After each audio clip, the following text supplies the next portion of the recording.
going to college. So it's bringing down the cost for people like me. The one area that I have concern over, and as Wynn mentioned, I serve on the Social Services Advisory Board. He actually placed me on it when he was mayor, so appreciate that. And what we've seen is we've seen a level of increase in poverty in Manhattan, but at the same time, we're seeing the number of affordable housing units in Manhattan drop. So when I say affordable housing units, it can be either Section 8 housing or private income-based schemes housing. A myriad of different housing types fall under that. We can't wait on HUD to solve this problem for us or the federal government. They've actually done a pretty terrible job all around solving this problem for us. So what locally can we do here? And this is where one of my ideas come in. So something I've seen other communities do that I think is applicable at the moment as vacancy rates go up is we can approach some of those landlords that have vacancies and are renting quality units and say, through some measure, whether it be an abatement or a credit, we say we'll lower your property taxes a certain amount if you switch 2 or 3 of your units into an income-based housing scheme. So we'll essentially lower the taxes that they're paying so that they can rent to a wider market. I think it kills 2 birds with 1 stone. First, we get people who are low income into housing, quality housing. And the second thing is we allow these landlords who participate in this program a new market to rent to, which is going to help them make a little bit of money instead of having a unit set empty. So I think that's something that the city can absolutely explore. I know the city commission was frustrated about the $1 million we just had to give to the housing authority to update. And if I were on the commission, I probably would have voted the same way. But they were forced into that decision because us as a community have not solved this problem on our own. We've allowed the federal government to try to solve it for us, and that's not going to work. We have community housing solutions here that we can explore to help address this issue. So rental housing, social services, and homeless. The housing situation in Manhattan, of course the market system is right now, we have 900 some odd students fewer in Manhattan, Kansas because of Kansas State enrollment. Over the past 2 years it's decreased probably a total of 1,500 to 2,000. So we're seeing that impact in our community just by seeing all the rental signs that are still out there. So that's probably the free enterprise system will take care of some of that. The issue of homelessness is a pretty big deal. It's an invisible issue because we don't see it out there. We have a lot of good social service agencies that are kind of taking care of it or putting a Band-Aid on it. They're unable to solve the problem because of resources and funds that are available to them. But another component of that is we have a very low unemployment rate. We have like a 2.4 or 2.5 unemployment rate. We have about 2,000 jobs out there right now. What we can do is look at some of those families and see how we can transition them into the workforce system so they are able to buy or rent out some of these other homes. It's not that we don't have affordable housing at an extensive rate. We don't have a place for homeless people to go to. And that's what's driving our social services budget to go high, sky high. Our substance abuse budget went to $800,000 and they only had funding of $500,000. So there's $300,000 that they couldn't even use, and we have an issue with substance abuse as well. So this brings in mental health, this brings in our workforce situation, training them to be able to get jobs, and that's what we really need to do. As far as HUD, absolutely right. That's an agency that's very difficult to deal with, but Tim Schultz, one of our developers in Manhattan, built some very good affordable housing, and I don't remember if it's Stone Point or what it is, but they have a 1 bedroom, 2 bedroom, 3 bedroom, 4 bedrooms. Very affordable for a single mom or dad or a small family that has even 3 or 4 kids that are $600 to $700. That's what we need a little bit more of, and that takes a commitment and investment from other developers as well. I had the opportunity just this week, and my fellow candidate Usha, and along with about 35 other business and civic leaders in this community, got on a bus at 6:15 in the morning on Monday and drove to Ames, Iowa. Ames, Iowa is where Iowa State University is, and that student population has increased, I believe, by 10,000. They're up to 36,000. They were 26,000 just about 10 years ago. They took us on a tour of the city, and the amount of growth there was incredible. New apartments, new homes, new jobs. We have to make sure that we continue to be good partners with K-State University and finding ways to help them continue to increase their enrollment. That's how a lot of these problems are going to be solved. The homeless issue is a terrible issue. It's not just here in Manhattan, it's everywhere. How we can best solve that and not create an extraordinarily high burden on the citizens here is bring in more citizens here. In a moderate growth way, partnering with K-State, partnering with others, this is how we'll address those issues, I believe, in the most effective way. Okay, Caleb, you're up on this one. Okay, this will be the last question for this evening. What do you believe is the role of incentives in economic development? What do you believe is the role of incentives in economic development? The role of incentives in economic development is to give the company an upfront benefit to give the city a lasting benefit. And so what that does is help the company transition to help the city grow. We shouldn't be paying people to come here and saying, oh, I'm glad you're here.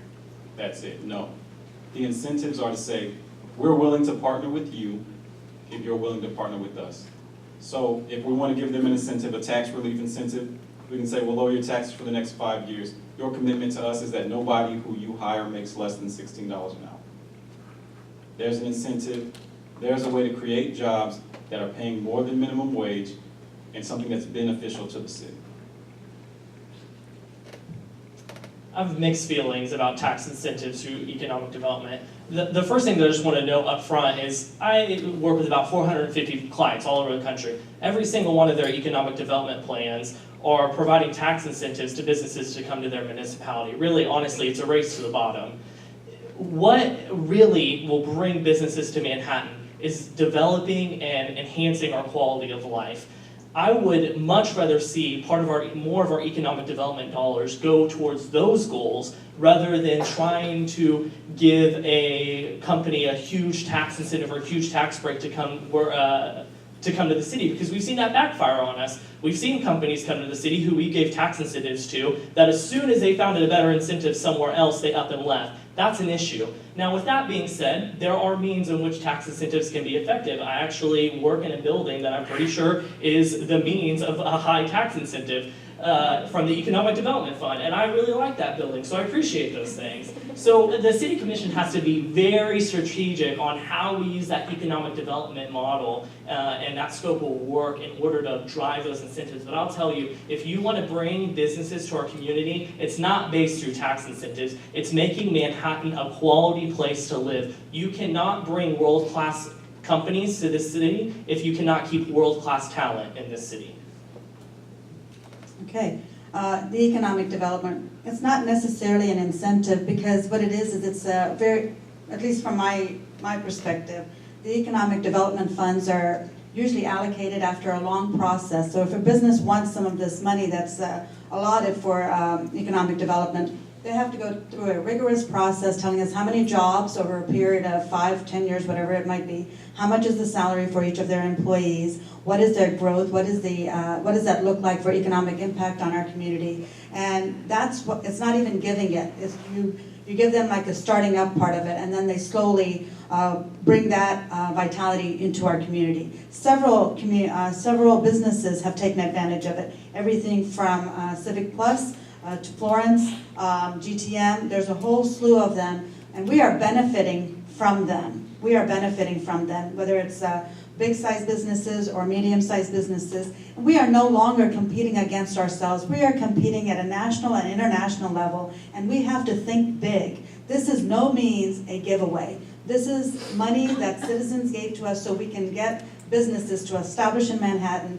When they count jobs, they're talking about new jobs, not somebody who moved from one business to another within Manhattan. They're talking about incoming jobs, so they're planting themselves in Manhattan, Kansas. And that's how we have to look at it. This is something that most communities have as to bring in active businesses that are a good fit for our community. And being on part of the Animal Health Corridor, we are prime location, whether you're talking about Department of Agriculture, USDA, VetMed, NBAF, you name it, we have it, but we are competing against Ames, we're competing against Texas and Florida and California, so we have to up our game, and we're doing it right now at a small part of it. The state will not fund this at any level, so we have to take care of it. We have to be the primary people who are going to say, come and locate in Manhattan, Kansas. We have what you need, and they will invest in Manhattan, and we will reap the rewards of it. A little over a year ago, I had the honor of representing the great state of Kansas in front of site selection executives in New York City and downtown Newark, New Jersey. Never been there before. It was my first trip there. These folks are the ones that look at bringing businesses in to states and communities. There were 3 of us on that trip. We all did the best we could to sell our state. It's not that hard. But what Usha said is right. We're no longer just competing locally. We're competing nationally and globally for these businesses. At lunch in New York City, the one site selection executive that I sat next to said Manhattan only has one thing going for it: K-State University. That's a big factor that they looked at. We have to make sure they're looking at more than that. K-State is such a valuable asset, but we have to be realistic that others are looking at incentives to give those same companies to move to their location. And they may have K-States too. It's a collaborative effort that has to be balanced in order to bring new businesses in. And I will tell you, from my personal experience as a business executive, that quality of life does mean parks and trails, but it also means healthcare. I have heard a number that this community is 17 physicians short of what it should be. That concerns me to no end. Quality of life means a lot of things, and when business is moving into a community, I guarantee you they're going to look at healthcare. How can we solve that problem working together? It's not going to happen overnight, but I believe collectively, if we strategically approach these problems, we can address it and make it a good incentive to move here.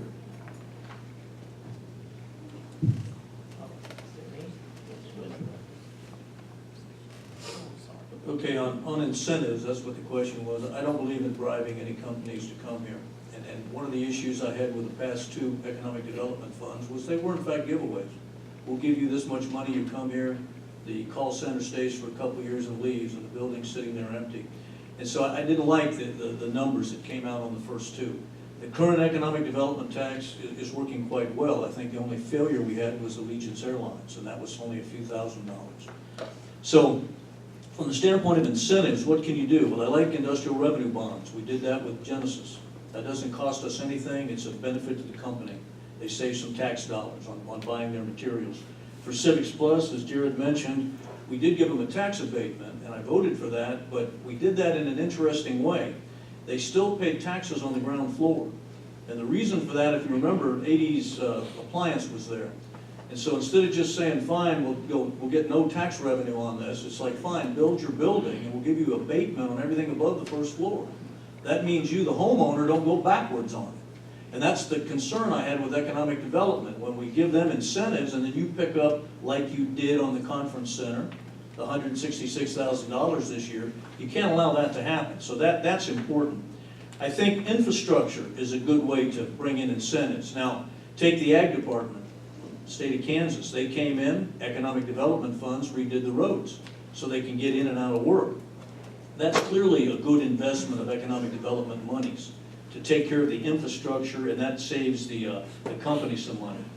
Now after that, I think we have to use our EcoDevo model. It's a pretty good model. We've tweaked it over the years to adjust it so it works better. And companies can use that model, and then there's loans that they can get, forgivable. And I'm not a big fan of the forgivable loans unless you do the math and say, okay, if we give you this amount of money and you do X, Y, Z, is there a benefit across the board?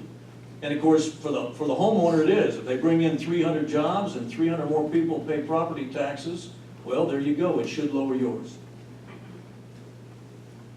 So, last card? I have both of mine. Oh, you said both? Oh, you're keeping your powder dry. Okay, go ahead. So what I want to say is, you can't be mad at the businesses who came in, took advantage of the incentives, and left. They were doing good business. The problem was the commission was doing bad business. So it's not the company taking advantage of Manhattan, it's the commission not doing good business and taking care of Manhattan. A couple of months ago, the state of Kansas asked myself and two of my coworkers to come in and evaluate a proposal, a contract. They said they want this many incentives, they want us to give them tax abatement. What we did was we sat down, the deal was worth about $25 million, and we ended up telling the state, it's not worth it. Somebody on this commission should have said it's not worth it. And that's why they took advantage of the incentives and then left. Okay. All right, if you pass it over to Jared. Okay, we've had our last questions. Now we're for the 1 minute closings. So again, thank you all for being here. I'm a business professional in Manhattan. I work at an Inc. 5000 company, and I specifically work with local governments all across the country.